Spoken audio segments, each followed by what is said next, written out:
In the 10 years after the Great War, the Royal Navy was still, despite cuts in national defence, the very cornerstone of Britain's imperial defence policy. And the Atlantic Fleet was at the very centre of that policy, afloat to protect the Atlantic approaches to Britain, the seat of a vast empire. Yet the men who sailed the ships of the Great Atlantic Fleet were poorly paid for their efforts. Able seamen who had enlisted before 1925 got just 4 shillings a day. Those who had joined after that date, just 3 shillings. And despite a marriage allowance, the married men's families lived perilously close to the breadline. True, the lower decks had organised the Royal Naval Benevolent Trust to help hard-pressed sailors' families, but its charity was never enough, as able seaman George Hill, who had worked for the trust, had seen for himself. I saw numerous occasions and proof of the terrible way in which these people had to exist. You couldn't call it living, by reason of the fact that the money that they got was divided into, as from their husbands, was divided into 2 proportions. One was used exclusively for rent, and that is what we call marriage allowance, and the remainder of the money is what the husbands allotted. Now, that money was nowhere near sufficient to maintain even one decent room, observing that the rent in the first place was about 12 shillings a week, and the money that they received at the best was no more than 28 shillings a week to live on. And I think you'll agree that in those circumstances, it would create hardship. And now, in 1931, that hardship was about to be made worse for sailors and their families by the worldwide economic crisis. Ramsay MacDonald's Labour government was struggling to cope with the economic consequences of the great American crash of 1929. In the midst of a recession, and now a world banking crisis, the government were pledged to defend sterling, the value of which was tied to the price of gold, what was known as the gold standard. But the value of sterling against the world's other currencies was dropping, and consequently, gold was pouring out of Britain. Only an international loan could protect the currency. But the world's bankers insisted that MacDonald set his government's financial house in order as a precondition to the loan. And that meant higher taxation and reduced public spending. Most of the Labour cabinet balked at such draconian remedies. And then in August 1931, MacDonald, having informed the king that his administration was about to collapse, was unexpectedly invited to lead a national government, a coalition of liberals and conservatives with some Labour men. This new national government were pledged to increase taxation and reduce public expenditure.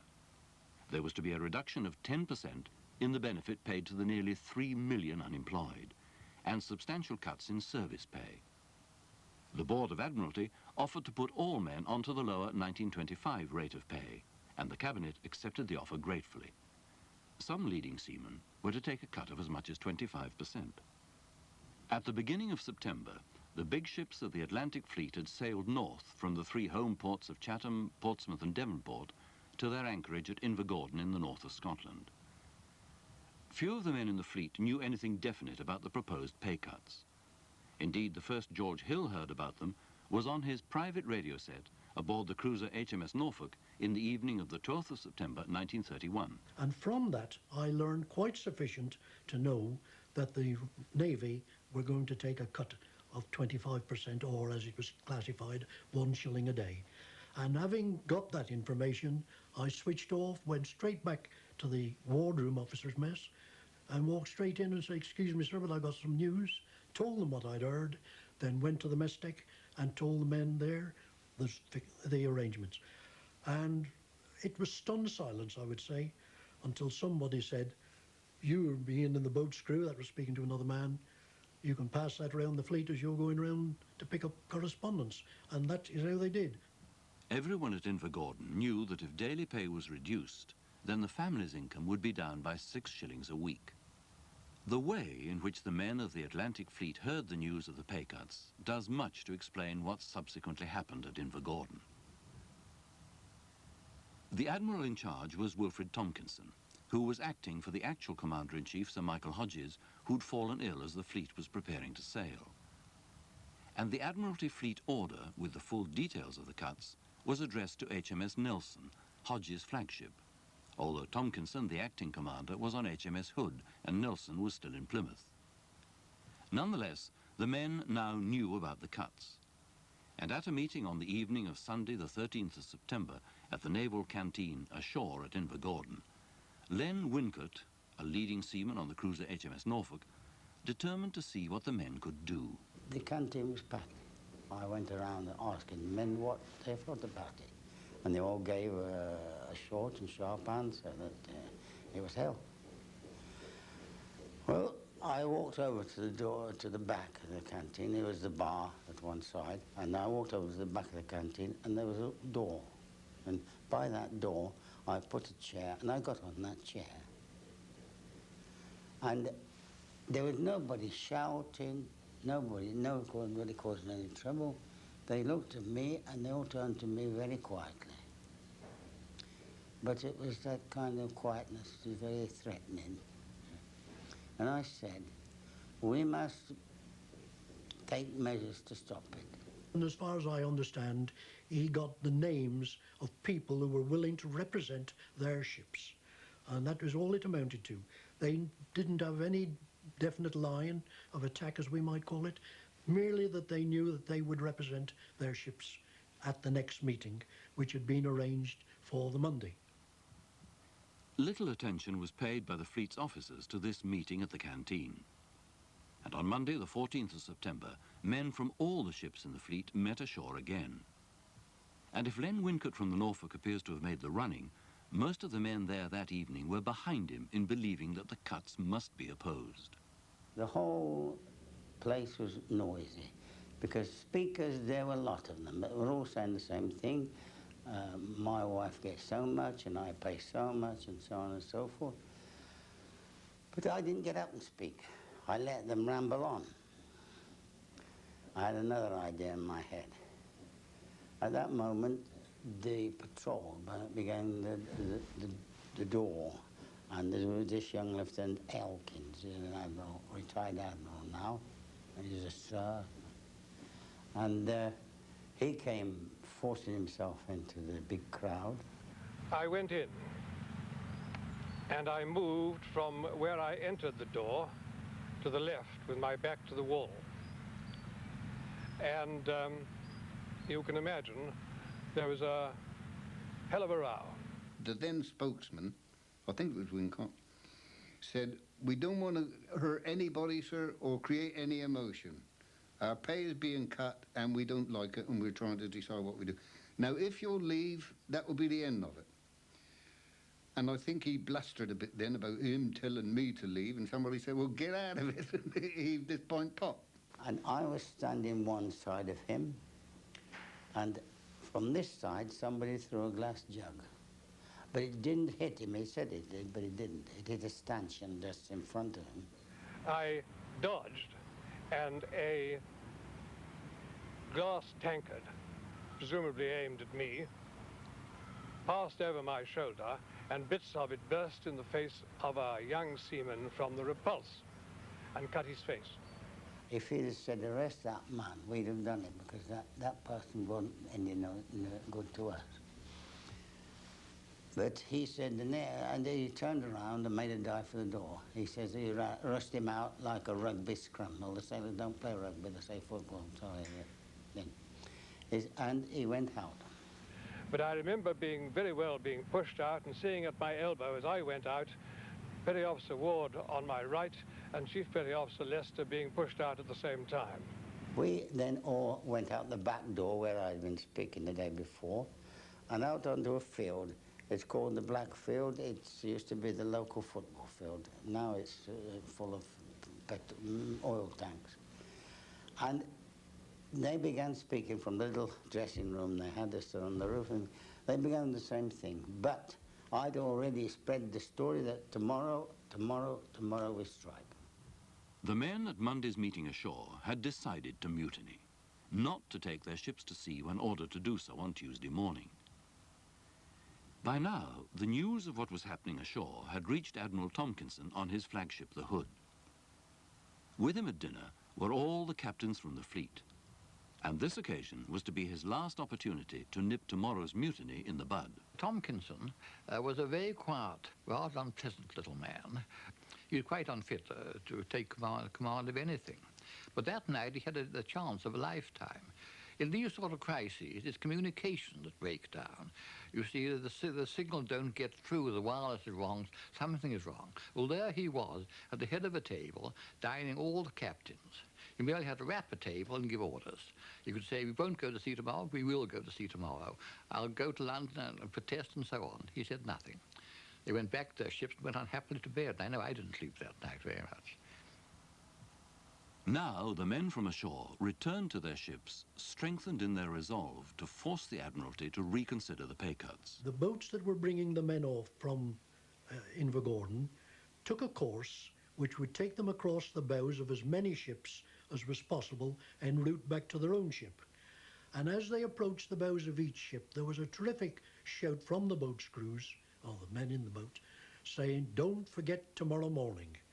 And with that, there would be a great cheer go up, though we didn't really know what we were cheering for, because at that particular moment we didn't know what the results were. They soon knew what had been decided on Norfolk, George Hill's ship. For once aboard, Len Wynck had called a meeting in the recreation area and asked his fellow seamen to join in tomorrow's mutiny. And so it was decided there and then, as he told the men, that we will go into a state of mutiny as from 6 o'clock tomorrow morning. There will be no muster in the normal place. Everybody will go on the forecastle. And the point that he drew our attention to was that the officers were to be ignored. Under no circumstances are you to speak to your officers, either to ask a question or to answer one. In fact, we were committing an offence known in the Navy as being mute of malice. No one, of course, knew how complete the mutiny was going to be. Would the whole fleet act as one? At 6 in the morning, John Gosling, then a boy sailor on the battleship HMS Valiant, went as usual to wake the men. Normally when I went round, I used to get a lot of abuse and told where to go and things of that nature. But this particular morning, there was nothing, just dead silence. And I went all round and I noticed that nobody was turning out at all. And so when I returned to the quarterdeck, I reported to the officer watch that nobody was turning out. It soon became clear that the mutiny was complete.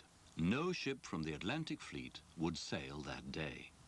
On the forecastle of each ship, the men gathered and cheered, signalling the solidarity of their action. They agreed between them that it was necessary to have some means of communication between ship to ship to show that they were doing what they'd agreed to do. And there was no question of using ship's wireless or anything like that, and some of them were out of range of semaphore.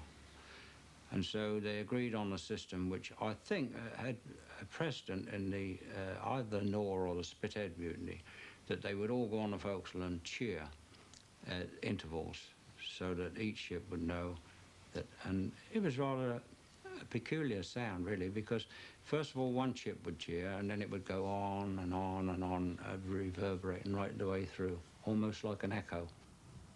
If the mutiny were to be a success, it was vital that the Royal Marines joined the sailors, for they had the arms and force necessary to put the mutiny down. And on Norfolk, they did side with the sailors. Well, whilst this was going on, the captain of the Marines put in an appearance. The sergeant major spoke to him and explained he couldn't get anywhere, so he spoke to the men himself. And it started by saying to a certain Royal Marine by name, "Now look, you'll turn to, won't you? You won't let the side down. Now come on, be a man, and let's see you turn to and set an example." The man took not the slightest bit of notice of him. He kept his head bowed, looking at the deck all the time. Now this infuriated the sergeant major, who suddenly shot to attention, cut off a nice smart sergeant major's salute, and said to the captain of the Marines, "Permission to put him under arrest, sir." There was a shocked silence from those around who heard his remarks, including myself, and he heard the answer. "You'll do nothing of the sort. If this man wants to be a mutineer, that's his concern, and he'll have to stand the responsibility of it." Had they have gone ahead and said, "Yes, all right, put him under arrest," I'm little doubt at all you'd have had a riot, never mind a mutiny. It was rapidly apparent to officers throughout the fleet that command had passed from them to the men. On the battleship Valiant, having raised some steam and one anchor but failed to get his ship to sea, the captain decided on a direct appeal to the men. So he cleared lower deck and addressed the troops. And he wasn't a very bright man. He finally said, in answer to some of the barracking, well, couldn't your wives go out to work? In those days, women didn't go out to work if they were married. And the implication in some rather stupid people, it meant they ought to go and take a man. And there was a howl of indignation. And the guns, who were a great friend of mine, Garland and Williams, went off to see about serving out pistols. And I ran on the folks to stop them doing anything silly at the anchor, to the cables. And back on Norfolk too, the captain made a similar appeal to his men. Now, I'd never seen the captain before. I'd seen the commander, I'd seen the first lieutenant, but never the captain. He was a stranger to me. And this mass of men were gathered there, and he came up and he put his arms round the first men that he came to. And tears were in his eyes as he spoke. It was quite moving to me. And he pleaded with them, as his men, to resume their normal duties. And he said he had assured them that their grievances would be looked into, and he would personally do his best to see that matters were put right. And it affected me very much. But the men looked sheepish, but they didn't respond in any way. For the rest of the forenoon, we had no intimation of what was happening. I can remember no interference or approach by the officers. Subsequently, it came out that they were holding their little meetings about what to do and contacting the senior people and London, I believe. In London, the Admiralty had still not fully grasped the extent of the mutiny. However, they authorized Admiral Tompkinson to investigate cases of personal hardship that might be brought about by the proposed pay cuts, and to dispatch a senior officer south with his report. Meanwhile, on HMS Norfolk, something without precedent was taking place. George Hill was asked by his lieutenant commander to produce a statement of grievance. Throughout the mutiny, Hill, officially the commander's writer or clerk, acted informally as liaison between the officers and men. And now he went to Len Wincott to explain the lieutenant commander's request. Wincott summoned the ship's company to the forecastle and prepared to dictate to Hill at a typewriter what is now known as the Invergordon Manifesto. They brought a table and a chair, and they sat down. And I simply dictated them right off the cuff, right off the cuff. I didn't think about it, anything. In fact, there is a little bit at the end which I don't like. I knew that from the captain's point of view, he would be inclined, since it wasn't signed, to take it that this is Hill's doings and not Wincott's. So I turned the rollers up again to a suitable point, and I typed in what is the last sentence. We are prepared to take a cut in pay which we, the men, consider to be reasonable. And I let it go at that. In the afternoon of September the 15th, Admiral Tompkinson dispatched his Chief of Staff to London with a collection of hardship statements. By now, Fleet Street had got hold of the story. In London, the board of the Admiralty were considering what to do. And at 9:30, they met under the chairmanship of Austin Chamberlain, First Lord of the Admiralty and Cabinet Minister responsible for the Navy. At first, they discussed the use of force against the mutineers. Then one of the board suggested that the men might, in a move to save face, be persuaded to take their ships back to their home ports pending a full inquiry. And this was to be the solution that the Cabinet accepted, with a tentative promise to review the pay cuts. At Invergordon, the men waited uncertainly for news from London. And then came the Admiralty's signal to return to home ports. When the order came to return to home port, the captain cleared lower deck and put it to the men that he'd received a signal from the Admiralty telling them that all ships should return to home port, and that if they did, then the whole situation would be gone into. Well, of course, this was a very shrewd move on the part of the Admiralty, because to mention home port to a sailor is like mention water to a camel in the desert. They all wanted to go back to home port, always. On the Norfolk, it was George Hill, in his unofficial capacity as liaison between officers and mutineers, who brought the news of the return to home port's order. I hadn't counted with the militants. The result of it was that I'd said to the men generally, well, lads, I'm going back aft to the office to get the orders out. And one of the militants boomed out, you'll do nothing of the bloody sort. You'll stay here. We'll decide that, not you. He then addressed the men, telling them that in his opinion, the return to our own ports was all a ruse. Once you got the ships at sea, outside the harbour, there could be no question that he could, or the Admiralty could say, right, remain at sea until further orders, while they found out what should happen, and further to that, we would be broke up so that we wouldn't know what ship was in mutiny or those that had thrown their hands in. So the answer was that it wasn't a very good case. So I turned to Wincott and said, because he'd had nothing to say so far, well, what do you think about it? And Wincott told the men much the same, but he added, I consider that it is possible, what's been said, but I think it's a risk we've got to take and go back to our own ports. And at 10:20 on Wednesday night, the fleet set sail to the home ports. At each one, a board of inquiry was promised, where hardship cases would be heard. The board at Chatham, however, did not command the respect of at least one officer, despite the fact that a well-loved Admiral, Tyrwhitt, was in the chair. He had an enormous reputation in the end as a great sea-going fighting admiral. Then you looked along a line of faces, and you saw a rosy, pompous old maid-room Marines who never lost a night's sleep in his life, you say. And made some, when somebody said they got a bit depressed, he said, well, I got depressed, but I buckled too. You would see him buckling too with a couple of glasses of port, you know. Then the other bad one was a civilian called Eastwood. Exactly what the sailors thought they were mutinying against. He was very handsome. He didn't have an eyeglass, but he should have had one. Very well turned out, and perpetual sneer. And I was terrified. One of my clients, who I was looking after, would get up and dot him one before he finished. It didn't happen, but it was immeasurably near. He was exactly the man they were mutinying against. Meanwhile, the cabinet had convinced themselves that the mutiny was far from over and that a red plot was at work. But at the same time, a major run on sterling had begun, and Britain's reserves of gold were being heavily depleted in an effort to staunch the wound. The cabinet put the mutiny to one side and did the very thing that the original pay cuts had been designed to prevent. They took Britain off the gold standard. And in a further attempt to restore national and international confidence, Austin Chamberlain announced in the House of Commons that the government considered the mutiny over and forgotten. There would be no victimisation. But there was, on HMS Norfolk and every ship in the Atlantic Fleet as they prepared to go to sea again in October.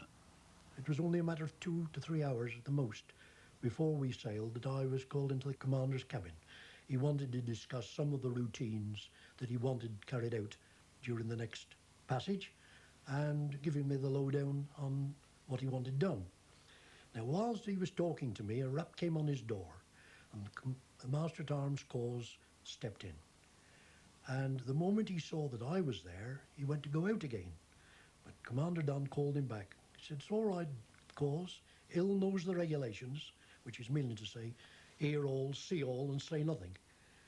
So cause had no option but to walk up to him. I took a pace to the rear, and he placed in front of the commander a sheet of paper on which there were some 8 names altogether, and at the top was A.B. Hill.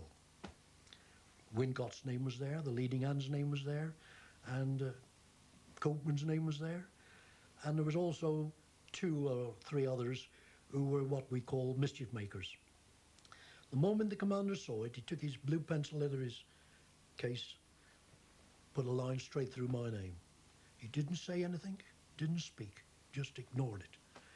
And he said to the cause, right, get these men to pack their bags, make sure they don't leave anything behind, and get them out of the ship as quickly as possible.